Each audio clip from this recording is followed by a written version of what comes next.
Malam ini, aku mengantar suamiku ke stasiun.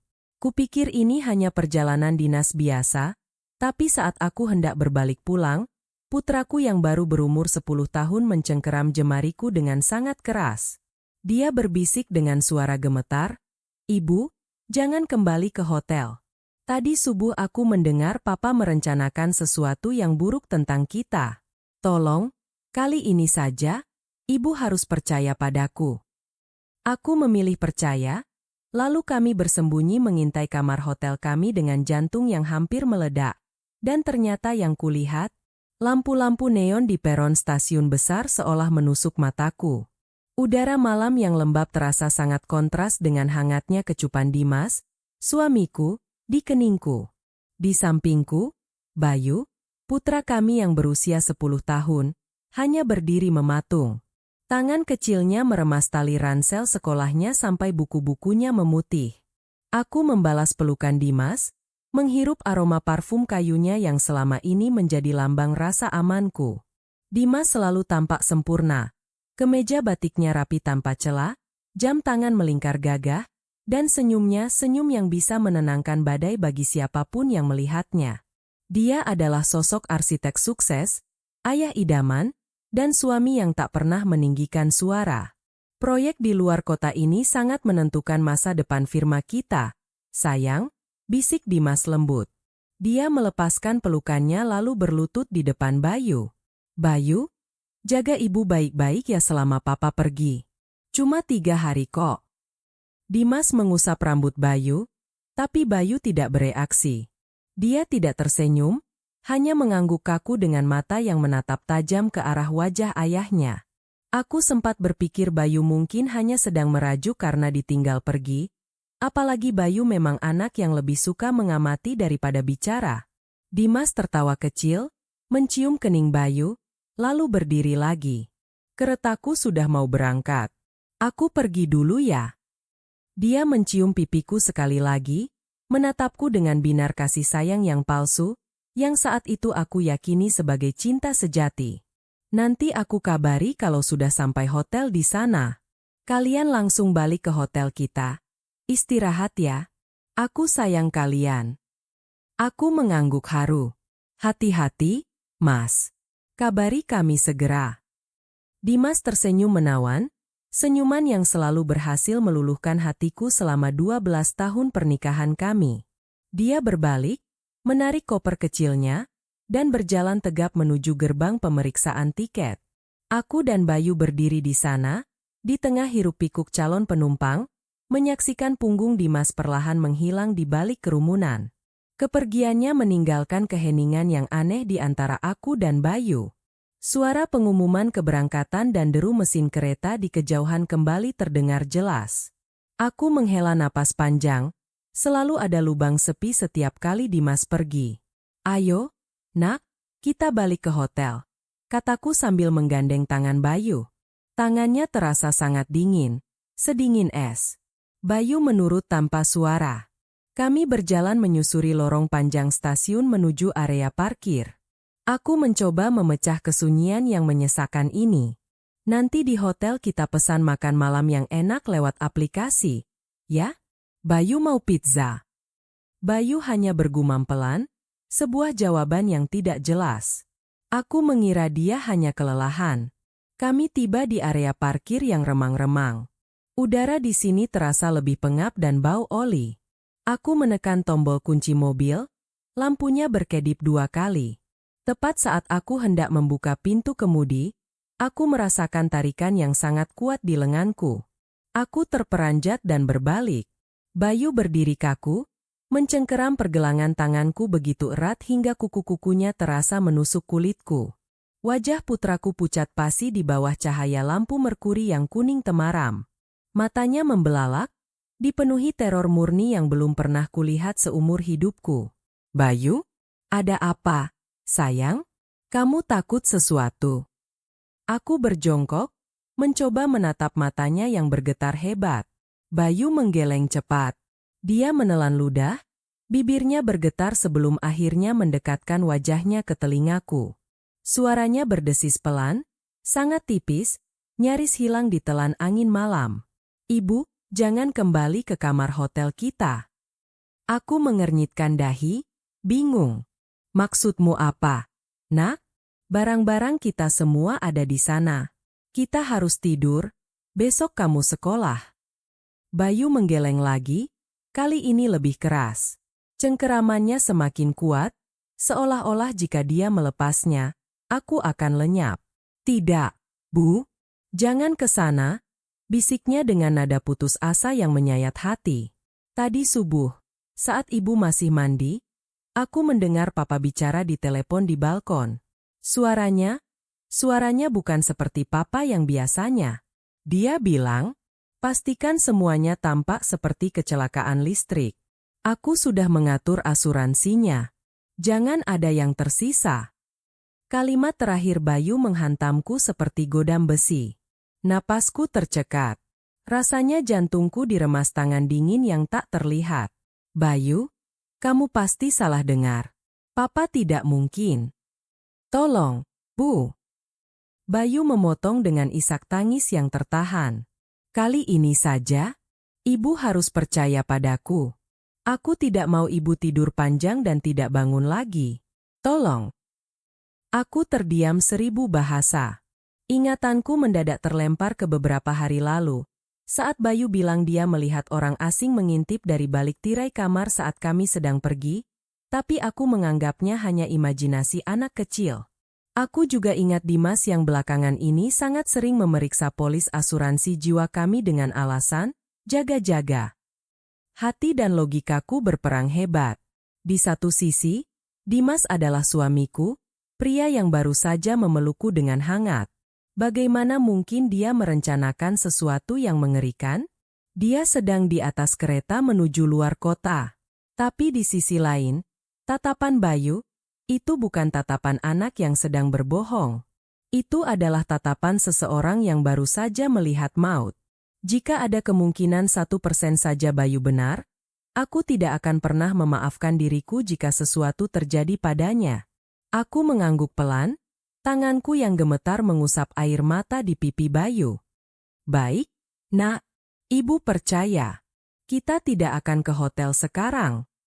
Aku membuka pintu mobil, membantu Bayu naik ke kursi belakang, lalu aku sendiri masuk ke kursi pengemudi. Tanganku bergetar hebat saat memasukkan kunci kontak.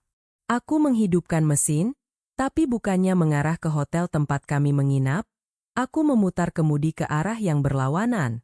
Aku melajukan mobil dengan perlahan, menjauh dari pusat keramaian, mencari jalan kecil yang gelap di seberang gedung hotel kami. Aku memarkirkan mobil di balik rimbunnya pohon besar yang memberikan pandangan cukup jelas ke arah jendela kamar hotel kami di lantai 4. "Kita tunggu di sini sebentar," kataku dengan suara yang hampir habis. Keheningan di dalam mobil terasa begitu mencekam. Hanya suara detak jam di dashboard dan deru napas kami yang terdengar. Aku mematikan semua lampu mobil. Kami duduk dalam kegelapan, mengintai kamar kami sendiri dari kejauhan. Pukul 10:15 menit. Pukul 10:30 menit. Setiap detik terasa seperti selamanya. Keraguan mulai merayapi pikiranku lagi. Apakah aku gila? Aku duduk di mobil gelap bersama anakku, meragukan suamiku sendiri hanya karena bisikan seorang anak 10 tahun? Dimas mungkin benar-benar sedang di kereta. Aku mulai merasa bersalah. Bayu, mungkin kita. SSTT. "Lihat, Bu," bisik Bayu tajam. Mataku langsung terpaku ke arah balkon kamar hotel kami. Di sana, di tengah kegelapan lantai 4, aku melihat sekelebat bayangan. Bukan satu, tapi 2 orang. Mereka tidak menyalakan lampu kamar. Mereka bergerak dengan tenang, menggunakan lampu senter kecil yang cahayanya menyapu tirai. Jantungku berhenti berdetak saat melihat salah satu dari mereka mengeluarkan sesuatu dari tasnya. Detik berikutnya, sebuah percikan cahaya muncul dari dalam kamar. Bukan cahaya lampu, tapi lidah api yang tiba-tiba menjilat tirai jendela. Api itu menyebar dengan sangat cepat. Dalam hitungan detik, Kamar yang seharusnya menjadi tempat kami beristirahat itu berubah menjadi tungku api yang membara. Mereka benar-benar melakukannya. Bisikku dengan suara yang hilang. Tubuhku gemetar tak terkendali. Ini bukan sekadar perampokan. Ini adalah rencana pemusnahan.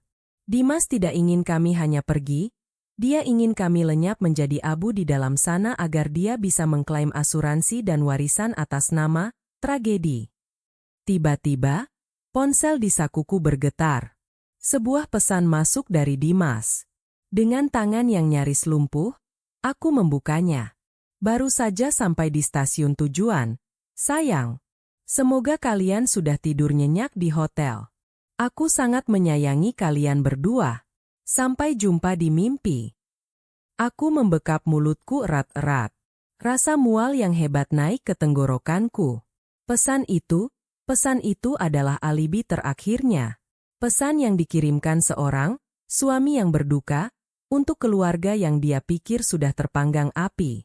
Sebelum saya melanjutkan bagian di mana aku dan Bayu harus bertahan hidup dan mengungkap wajah asli Dimas, jangan lupa tulis di kolom komentar ya, dari mana saja kalian menyimak cerita ini. Klik juga tombol like dan subscribe supaya kalian tidak ketinggalan bab selanjutnya yang jauh lebih mencekam. Aku tidak sempat membuang rasa mualku. Di depan mataku, kaca jendela kamar hotel itu pecah, memuntahkan lidah api yang menjilat langit malam. Suara sirene mulai terdengar dari kejauhan, tapi mataku tetap terpaku pada pintu keluar darurat di lantai bawah. Dua sosok pria keluar dengan tenang, mengenakan jaket gelap dan topi. Mereka masuk ke dalam sebuah mobil tanpa plat nomor yang terparkir di gang sempit, lalu melesat pergi sebelum truk pemadam kebakaran pertama tiba. Mereka profesional. Dan mereka punya kunci akses kamar kami. Kunci yang hanya dipegang oleh pihak hotel dan suamiku. Ibu, kita harus pergi. Suara Bayu menyentakku. Dia tidak menangis. Matanya yang jernih kini menyimpan kedewasaan yang dipaksa lahir oleh keadaan. Kalau mereka tahu kita tidak ada di dalam, mereka akan mencari kita. Aku menghidupkan mesin mobil dengan tangan yang masih gemetar. Bayu benar. Jika Dimas tahu rencananya gagal, dia tidak akan tinggal diam. Dia akan datang sebagai suami yang panik, sebagai korban yang berduka, dan dia akan menggunakan seluruh pengaruhnya untuk melenyapkan saksi hidup yang tersisa. Yaitu kami. Kita ke rumah nenek? Tanyaku ragu. Jangan, Bu. Papa tahu semua tempat keluarga kita. Kita harus ke tempat yang tidak pernah Papa duga. Sahut Bayu. Aku memutar kemudi, menjauh dari kobaran api yang kini menjadi tontonan orang-orang di pinggir jalan. Pikiranku berpacu liar. Aku butuh seseorang yang tidak bisa dibeli oleh Dimas. Aku butuh perlindungan hukum, tapi aku tidak bisa ke polisi sekarang. Dimas punya banyak teman di kepolisian daerah. Aku akan dianggap sebagai istri yang histeris karena trauma jika aku melapor tanpa bukti yang tak terbantahkan. Tiba-tiba, aku teringat sebuah nama. Seseorang yang pernah menjadi pengacara almarhum ayahku sebelum beliau meninggal. Seseorang yang sangat dibenci Dimas karena selalu teliti memeriksa setiap sen aset keluarga kami. Ibu Saraswati. Aku melajukan mobil menuju pinggiran kota, ke sebuah firma hukum kecil yang terletak di balik ruko tua. Aku tidak membawa apapun selain ponsel, kunci mobil, dan baju yang melekat di badan. Dompetku, perhiasanku, identitas kami, semuanya sudah menjadi arang. Bayu, dengarkan ibu, kataku sambil terus mengawasi kaca spion, takut ada mobil yang membuntuti. Mulai detik ini, kita tidak boleh percaya pada siapapun.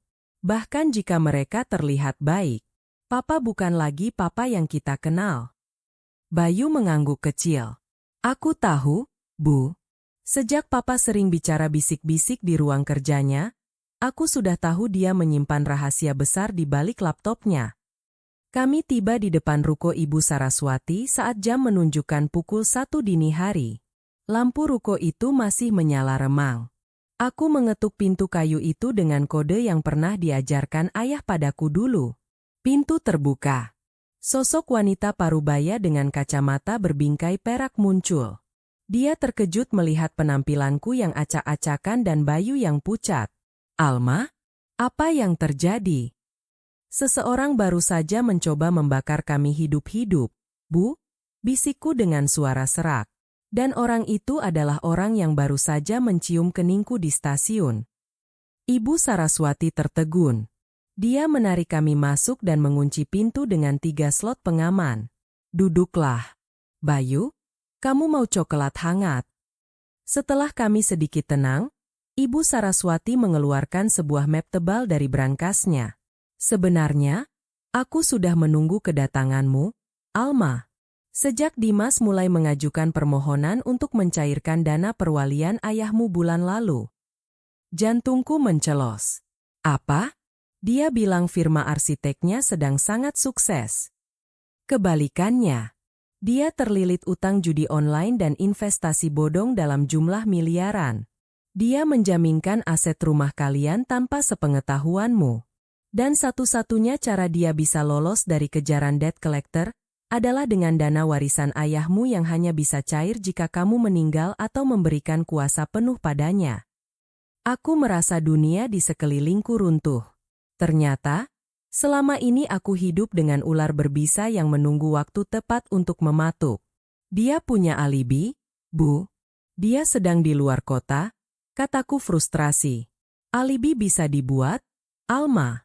Tapi jejak digital dan saksi bayaran tidak akan bisa berbohong selamanya. Kita butuh bukti yang bisa langsung mematikan langkahnya sebelum dia sempat mengklaim asuransi jiwamu pagi ini. Pagi ini, dia bahkan tidak menunggu jasadku dingin untuk mengambil uangnya. Savagenya, Ibu Saraswati hanya tersenyum dingin. Dia pikir dia arsitek yang hebat dalam membangun skenario.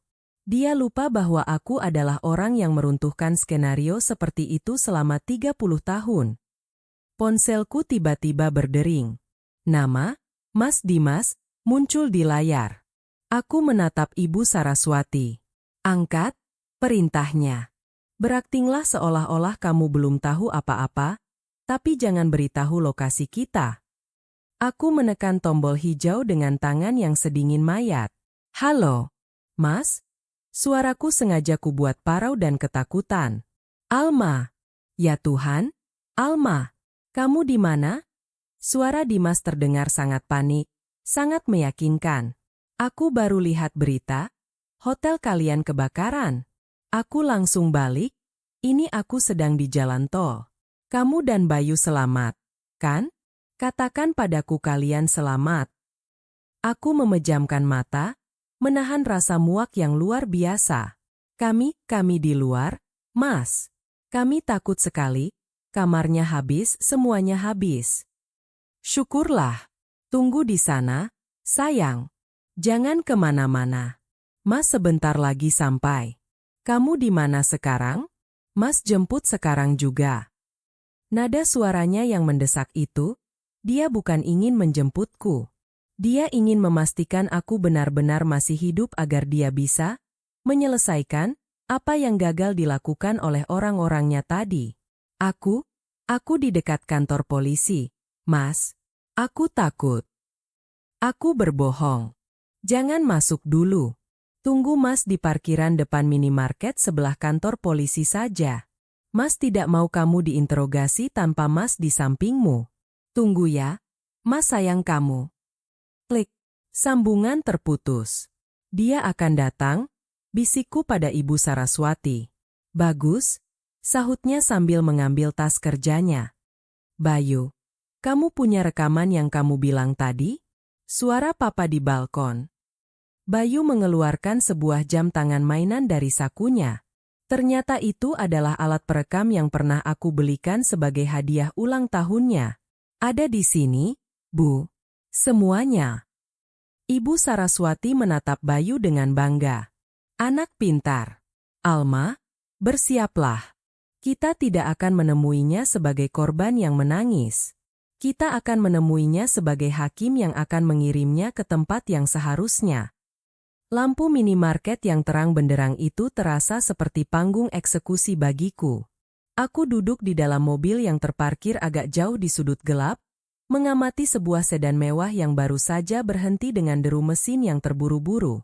Itu mobil Dimas. Dimas keluar dari mobil dengan akting yang luar biasa.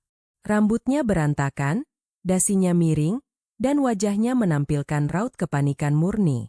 Dia berlari-lari kecil di depan minimarket, menoleh ke kiri dan ke kanan, memanggil namaku dengan suara yang serak. Jika aku tidak melihat kobaran api itu dengan mataku sendiri, aku pasti akan berlari ke pelukannya dan merasa menjadi wanita paling beruntung karena dicintai pria sehebat dia. "Turun sekarang, Alma," bisik Ibu Saraswati dari kursi belakang. Polisi berpakaian preman sudah berjaga di dalam minimarket dan di balik mobil box itu. "Jangan biarkan dia menyentuhmu." Aku menarik napas panjang, mencoba menenangkan jantungku yang berdegup seperti genderang perang. Aku membuka pintu mobil dan melangkah keluar. "Mas Dimas." Panggilku pelan. Dimas menoleh. Matanya membelalak. Dia berlari menghampiriku, tangannya terentang hendak memelukku. "Alma, ya Tuhan, syukurlah kalian selamat. Di mana Bayu? Di mana anak kita?" Aku melangkah mundur dengan cepat, menghindari sentuhannya seolah dia adalah tumpukan cairan merah yang menjijikkan. "Jangan sentuh aku, Mas." Langkah Dimas terhenti. Wajah paniknya berubah menjadi bingung, lalu perlahan kembali ke ekspresi lembutnya yang mematikan. "Sayang, kamu kenapa? Kamu syok ya karena kejadian tadi? Mas di sini sekarang. Semuanya akan baik-baik saja." "Semuanya akan baik-baik saja setelah aku mati terbakar. Maksudmu?" Tanyaku dengan nada yang sangat dingin, menusuk langsung ke matanya. Raut wajah Dimas berubah sesaat, hanya sepersekian detik, sebelum dia kembali memasang topengnya. "Apa yang kamu bicarakan, Alma? Kamu bicara ngawur. Ayo masuk ke mobil, kita cari penginapan lain yang lebih aman." "Aman?" Aku tertawa getir, tawa yang penuh dengan rasa muak. "Aman dari siapa? Dari orang-orang yang kamu bayar untuk menyiramkan bensin di kamar kita? Atau aman dari suamiku sendiri yang sudah mengatur agar istri dan anaknya mati demi asuransi jiwa?" Dimas terdiam. Kali ini, topengnya mulai retak. Dia menoleh ke sekeliling, memastikan tidak ada orang yang mendengar. Suaranya merendah, menjadi dingin dan tajam. "Alma, tutup mulutmu. Kamu tidak tahu apa yang kamu katakan. Kamu trauma, biarkan Mas urus semuanya." "Oh, kamu sudah cukup banyak mengurus semuanya, Mas," kataku sambil mengeluarkan ponselku, memutar rekaman suara dari jam tangan Bayu yang sudah dipindahkan ke ponsel. "Pastikan semuanya tampak seperti kecelakaan listrik. Aku sudah mengatur asuransinya. Jangan ada yang tersisa." Suara Dimas sendiri menggema di antara kami. Wajahnya yang semula tampan kini berubah menjadi mengerikan. Rahangnya mengeras, matanya berkilat penuh kebencian. Dia menyadari permainannya telah terbongkar. "Kamu pikir rekaman itu cukup untuk menyeret arsitek sepertiku ke penjara?" desisnya, melangkah maju dengan ancaman yang nyata. "Kamu tidak punya bukti fisik. Kamu tidak punya apa-apa." "Dia punya aku, Dimas." Ibu Saraswati keluar dari mobil, memegang tumpukan dokumen.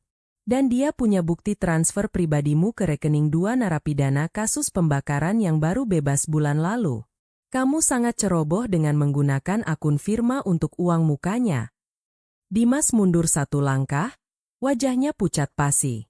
"Saraswati, kamu. Permainanmu selesai, Mas," kataku. Air mata amarah mulai jatuh tapi suaraku tetap tajam. "Kamu ingin aku tidur panjang agar kamu bisa bangun di atas tumpukan uang? Sekarang, biarlah hukum yang membuatmu tidak bisa tidur tenang di balik jeruji besi." Saat itu juga, beberapa pria keluar dari minimarket dan mobil box, mengepung Dimas sebelum dia sempat melarikan diri. Borgol perak itu melingkar di tangannya yang tadi pagi masih mengelus rambutku. Dimas menatapku dengan tatapan binatang buas yang terperangkap. "Kamu akan menyesal, Alma." Tanpa aku, kamu tidak punya apa-apa. Aku menatapnya untuk terakhir kali, merasa jijik karena pernah mencintai monster ini. Aku punya diriku sendiri, Mas. Dan aku punya Bayu. Itu sudah jauh lebih banyak daripada hatimu yang kosong. Polisi membawanya pergi. Aku terduduk di aspal, merasa seluruh tenagaku habis. Bayu keluar dari mobil dan memelukku erat. Kami selamat. Kami tidak menjadi abu. Fajar mulai menyingsing di cakrawala. Namun bagiku, matahari ini membawa warna yang berbeda. Tidak ada lagi kehangatan palsu dari senyum Dimas. Yang ada hanyalah realitas dingin bahwa aku harus memulai hidup dari nol di atas puing-puing pengkhianatan. Ibu Saraswati membawaku dan Bayu ke sebuah rumah aman milik yayasannya. Sebuah apartemen tersembunyi dengan pengamanan ketat. Di sini, aku duduk menatap pantulan diriku di cermin.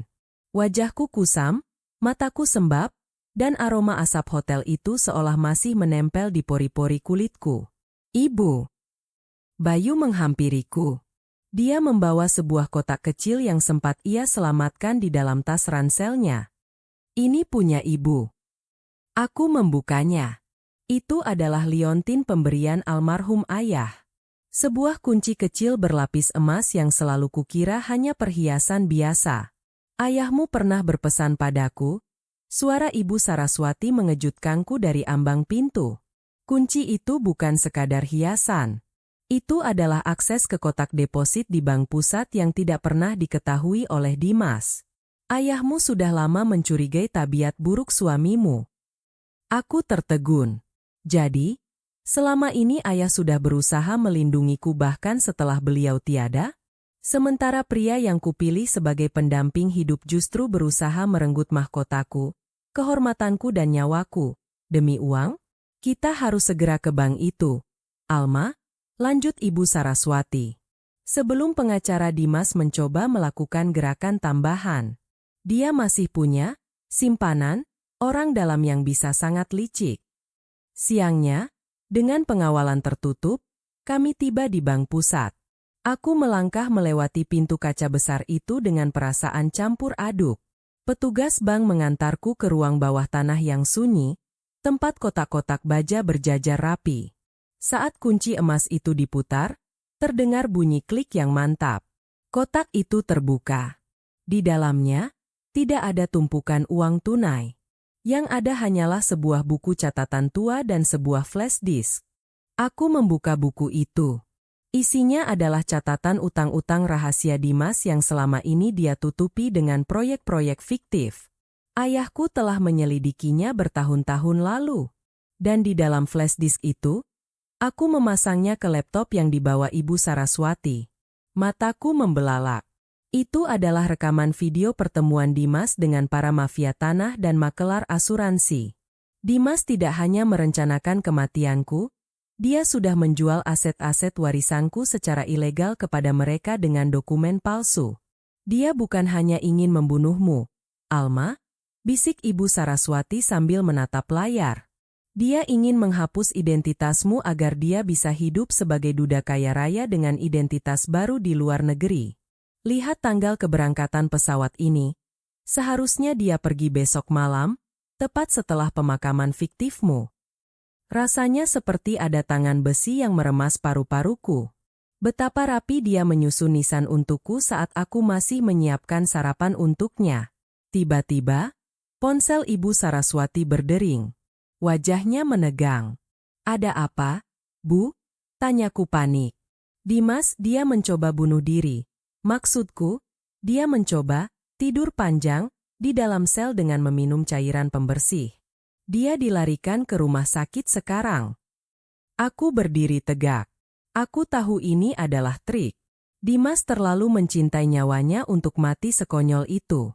Dia tidak mencoba tidur panjang, Bu. Dia sedang mencoba melarikan diri. Kita ke rumah sakit sekarang? Tanya Ibu Saraswati. Aku menatap Bayu, lalu kembali menatap layar laptop yang berisi bukti kebusukan suamiku. Tidak. Kita biarkan dia merasa berhasil dengan triknya. Kita akan menjemputnya di titik akhir pelariannya. Savagenya, aku tahu persis kemana pria pengecut itu akan pergi jika dia merasa terpojok. Dia akan pergi ke dermaga tua tempat dia menyimpan kapal kecil yang selalu ia banggakan. Kapal yang dia beli dengan uang saku sekolah Bayu yang dia potong setiap bulan. Bayu, tetap di sini bersama petugas. Perintahku. Ibu harus menyelesaikan ini. Sesuai dengan cara Papa MU bermain. Aku melangkah keluar dari bank dengan tekad yang membara. Aku bukan lagi istri yang lemah. Aku adalah api yang akan menghanguskan kembali naskah yang dia buat. Malam itu, di dermaga yang sepi, aku berdiri di kegelapan. Benar saja, sebuah sosok dengan pakaian perawat rumah sakit yang ditutupi jaket hitam berlari tertatih-tatih menuju sebuah kapal mesin kecil. Itu Dimas. Mau pergi kemana, Mas? Bukannya kita harus tidur panjang bersama? Suaraku menggema di antara deburan ombak. Dimas tersentak. Dia berbalik, wajahnya yang penuh luka lebam akibat pura-pura jatuh di sel terlihat sangat menjijikkan di bawah sinar bulan. Alma, bagaimana bisa? Kamu meremehkan istri yang kamu sebut naif ini, Mas? Aku melangkah maju, memegang flash disk di tanganku. Semua bukti sudah di tangan polisi. Kapalmu ini tidak akan membawamu ke luar negeri. Ini hanya akan membawamu ke tengah laut untuk menunggu jemputan tim air kepolisian yang sudah mengepungmu di balik karang itu. Dimas tertawa histeris, tawa seorang pria yang sudah kehilangan akal sehat. Kamu pikir kamu menang? Aku punya segalanya. Aku yang membangun hidupmu.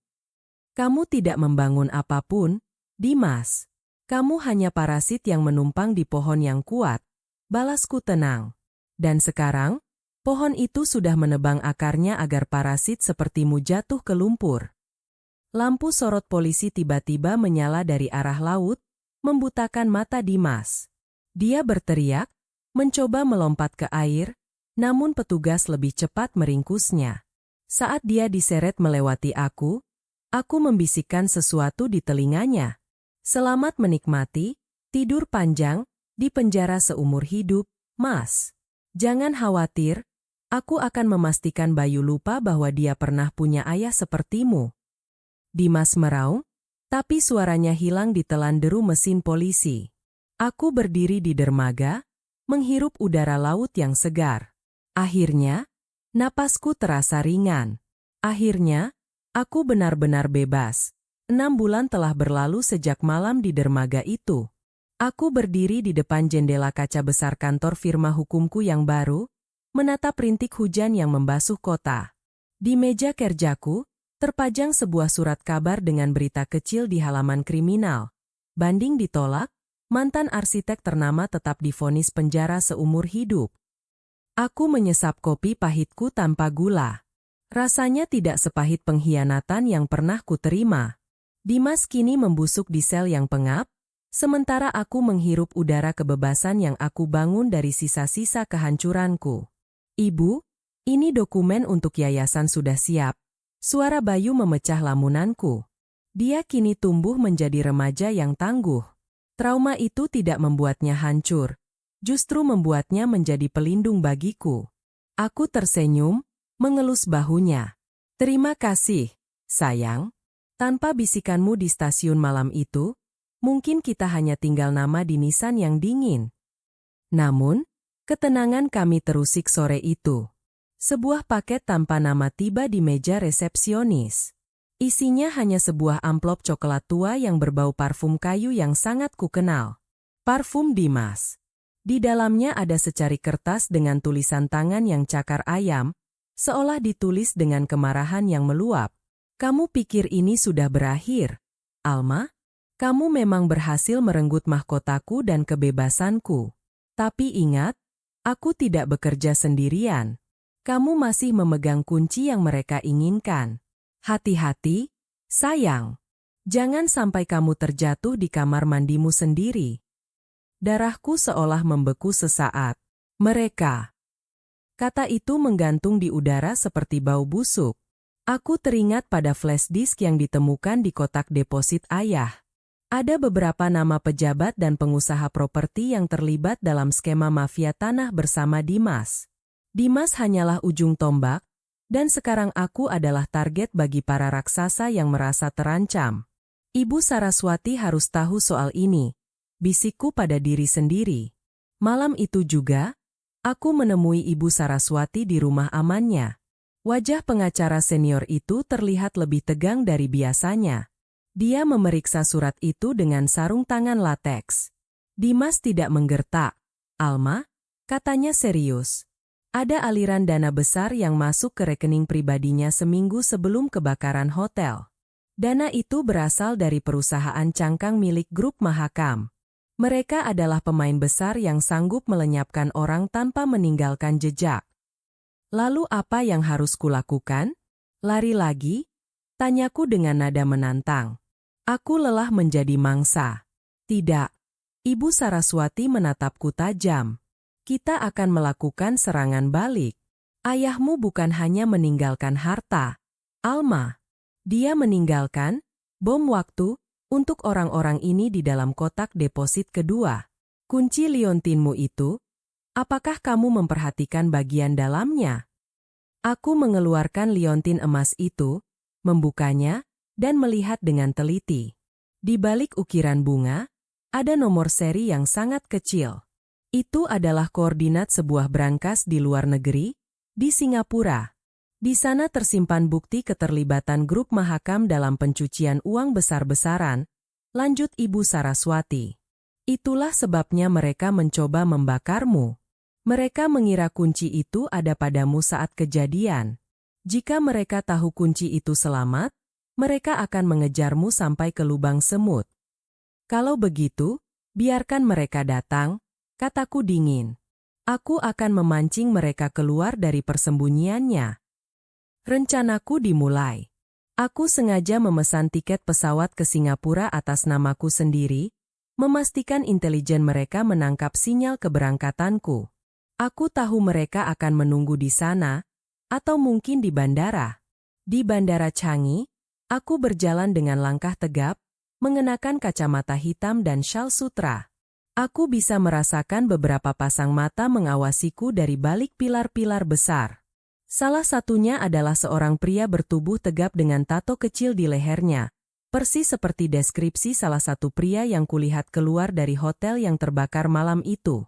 Aku masuk ke dalam taksi, memesan alamat menuju sebuah hotel tua, bukan bank. Aku ingin melihat sejauh mana mereka berani bertindak.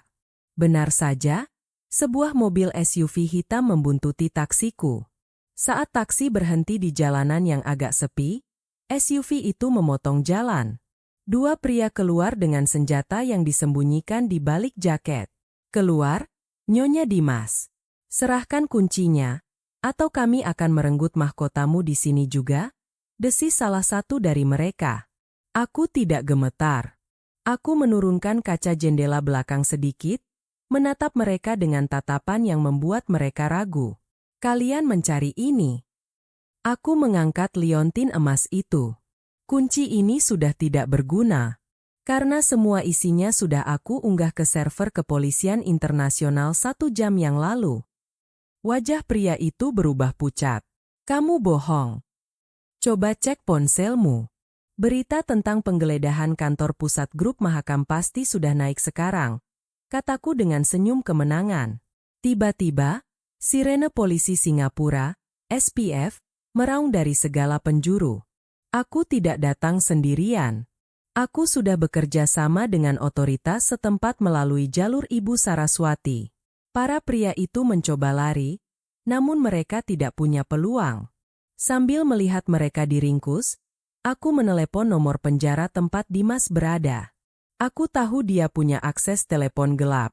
"Halo, Mas," kataku saat suara beratnya menyahut. "Kirimkan salamku untuk teman-temanmu. Mereka sudah menyusulmu. Dan soal peringatanmu agar aku tidak jatuh di kamar mandi, jangan khawatir. Aku baru saja merenovasi rumahku dengan lantai anti licin. Kamu yang harus hati-hati di sana, Mas. Kudengar narapidana baru sangat tidak disukai jika mereka adalah pengkhianat mafia." Aku mematikan telepon sebelum dia sempat memaki. Aku menatap langit Singapura yang biru. Perang ini panjang, melelahkan, dan hampir merenggut nyawaku. Tapi malam ini, untuk pertama kalinya sejak 10 tahun lalu, aku akan tidur tanpa perlu mengunci pintu kamar berkali-kali. Aku menang. Bukan karena uang, tapi karena aku tetap hidup untuk melihat mereka hancur. Setahun telah berlalu sejak badai besar itu mereda. Hari ini, aku berdiri di sebuah gedung megah yang baru saja diresmikan. Namanya, Yayasan Lentera Ayah. Bukan sebuah firma arsitek, melainkan sebuah pusat perlindungan dan bantuan hukum bagi wanita serta anak-anak yang mengalami kekerasan domestik maupun manipulasi finansial. Aku mengenakan setelan blazer berwarna krem, rambutku kusanggul rapi. Aku bukan lagi wanita yang gemetar di parkiran stasiun. Aku adalah direktur dari sebuah pergerakan. Di sampingku, Bayu berdiri gagah dengan seragam SMA-nya. Dia baru saja memenangkan Olimpiade Matematika tingkat nasional. Trauma itu tidak membuatnya tumpul, justru membuatnya memiliki ketajaman untuk melihat mana yang nyata dan mana yang fiksi. "Ibu, ada tamu yang ingin bertemu," bisik asistenku, seorang wanita muda yang dulu pernah kuselamatkan dari jeratan utang suaminya. Aku melangkah ke ruang tamu utama. Di sana duduk Ibu Saraswati, sahabat sekaligus mentor yang kini menjadi dewan pembina yayasanku. Dia menyerahkan sebuah map tipis berwarna biru. "Ini kabar terakhir dari lembaga pemasyarakatan," kata Ibu Saraswati dengan nada datar. Aku membuka map itu. Foto Dimas di dalamnya sungguh mengerikan. Dia terlihat seperti pria berumur 80 tahun. Pipinya cekung, rambutnya hampir habis, dan tatapannya kosong. Berita di dalamnya menyebutkan bahwa Dimas mengalami kelumpuhan permanen setelah insiden di kamar mandi penjara beberapa bulan lalu. Dia kini harus menghabiskan sisa hidupnya di atas kursi roda, di dalam sel, tanpa ada satupun keluarga yang sudi menjenguknya. "Dia meminta untuk bertemu denganmu, Alma. Sekali saja. Dia ingin memohon maaf," lanjut Ibu Saraswati. Aku menutup map itu dengan perlahan. Tidak ada getaran di tanganku. Tidak ada pula rasa dendam yang membakar. Yang ada hanyalah kekosongan yang damai. "Katakan padanya, Ibu Saraswati," kataku sambil menatap keluar jendela, ke arah taman di mana anak-anak panti sedang bermain. Maaf itu sudah kuberikan sejak lama, bukan untuk ketenangannya, tapi untuk ketenangan jiwaku. Namun, untuk bertemu, aku tidak punya waktu untuk melihat masa lalu yang sudah menjadi abu. Sore harinya, aku mengajak Bayu berjalan-jalan di pelabuhan, tempat kami dulu sering menghabiskan waktu bersama ayah. Angin laut bertiup kencang, membawa aroma garam yang segar. Kami duduk di bangku kayu sambil melihat kapal-kapal besar bersandar. "Bu," panggil Bayu pelan, "apakah Ibu pernah menyesal menikah dengan Papa?" Aku terdiam sejenak, memandangi Cakrawala. "Jika Ibu tidak menikah dengannya, Ibu tidak akan pernah memiliki kamu, Bayu. Dan jika kejadian itu tidak pernah terjadi, Ibu mungkin masih menjadi wanita naif yang hidup dalam ilusi. Pengkhianatan itu adalah cara semesta merenggut mahkota palsu di kepalaku, agar aku bisa memakai mahkota yang asli, kekuatan yang kubangun sendiri." Bayu tersenyum, lalu menyandarkan kepalanya di bahuku. "Ibu hebat. Ibu adalah arsitek yang sesungguhnya. Ibu membangun kembali hidup kita dari nol." Ponselku bergetar. Sebuah notifikasi dari server yayasan menunjukkan ada 10 wanita baru yang meminta perlindungan malam ini. Aku berdiri, merapikan blazerku. Perjuanganku belum selesai. Masih banyak, Alma-alma, lain di luar sana yang sedang terperangkap dalam skenario gelap suami mereka. "Ayo, Bayu. Kita punya tugas yang harus diselesaikan," ajakku. Kami melangkah meninggalkan pelabuhan. Langkahku mantap, suaraku jernih, dan hatiku utuh. Aku telah melewati api, menyeberangi lautan pengkhianatan, dan kini aku berdiri sebagai pemenang. Dimas mungkin telah mencoba mematikan cahayaku, tapi dia lupa bahwa aku adalah pemilik sumbu itu sendiri. Aku adalah seorang istri yang selamat, seorang ibu yang tangguh, dan seorang wanita yang tidak akan pernah lagi membiarkan siapapun menulis naskah untuk hidupku. Hidupku adalah milikku. Dan naskah ini berakhir dengan kebahagiaan yang aku ciptakan sendiri.